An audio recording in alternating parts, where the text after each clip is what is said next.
Cortex migrates Oracle databases to native PostgreSQL, so there's no vendor lock-in of any kind.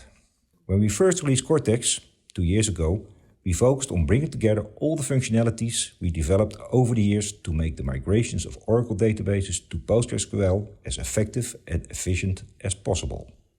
For our new release of Cortex, we focused on improving the effectiveness and usability by adding a new graphical user interface. On this screen, you see the images that are available for Cortex. When you click on the Run image, you have the ability to activate a new Cortex container.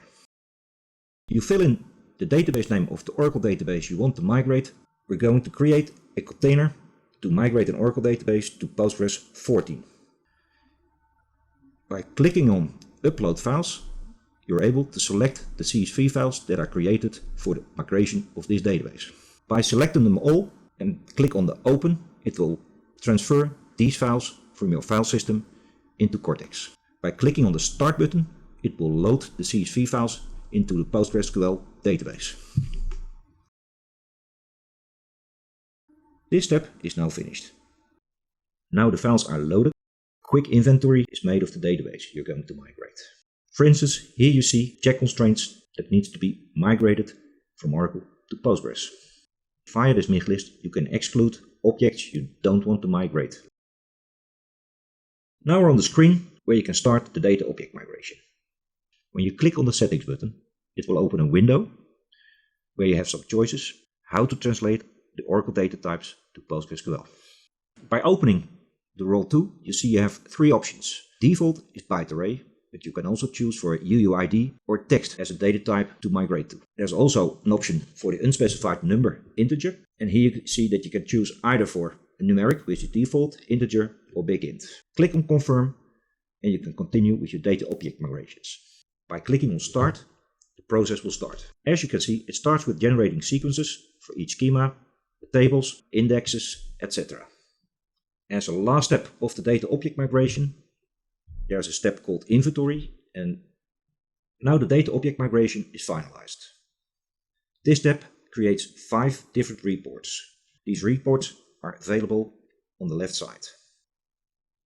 Here you see the 5 reports. We're first going to look at the first report. Here you see all the objects that are in the Oracle database that need to be migrated to PostgreSQL. Here you see per object type the lines of code that has to be taken into account when migrating from Oracle to Postgres. An important report which always needs to be checked is report 4. It's an important report because it shows you what's done during the data object migration. This report shows what went wrong during the data object migration. Good news, in this case, no errors. This step shows you those views the data object migration wasn't able to migrate to native PostgreSQL. After finalizing the data object migration, click on Next to go to the screen to start your code object migration. Before starting the code object migration, you have the ability to set settings specifically for the code object migration. As you can see, here you have 8 settings which you can adjust. I will show you how it works just for one setting. The interesting one, in my opinion, is the package initialization. You have 2 choices, add login or on first access. Default is add login. Click on Start to start the code object migration. As we saw in report 1, we have to migrate approximately 24,000 lines of code. This takes some time because we need to take into account all dependencies that are between the objects within the database. After this step is finalized, it creates its reports, which you can also again see on the left side. Here you see the reports related to the data object migration, and here you see the reports related to the code object migration. We start looking at report 7. This step shows you what went well and what went wrong during the code object migration. As you can see, more than 85% of the code objects are automatically migrated to PostgreSQL.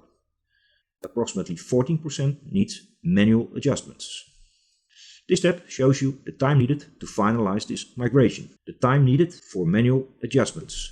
It's on expert level, on medium level and junior level, and it's in working hours. Then we open report 8. The first step shows you the settings used during the data and code object migration. There are also other tabs available. In these tabs you can find the changes you made during this migration. Besides all the reports, Cortex also produces what we call a Jira population file. The Jira population file contains the workload the manual adjustments that need to be done to finalize the migration of this database. We're now at the last step of the migration process. In this step, everything that's available in the Cortex container, like the Oracle catalog views, migration to Postgres results, reports, Jira population files, etc., is pushed outside the container to make it available in Git and to load the Jira population file into Jira. After this step is finalized, the container has no value anymore and can be deleted via Cockpit. Thanks for watching the demo video of Cortex, our product for automated assessment and migration of Oracle databases to PostgreSQL. If you have any question left, feel free to contact us.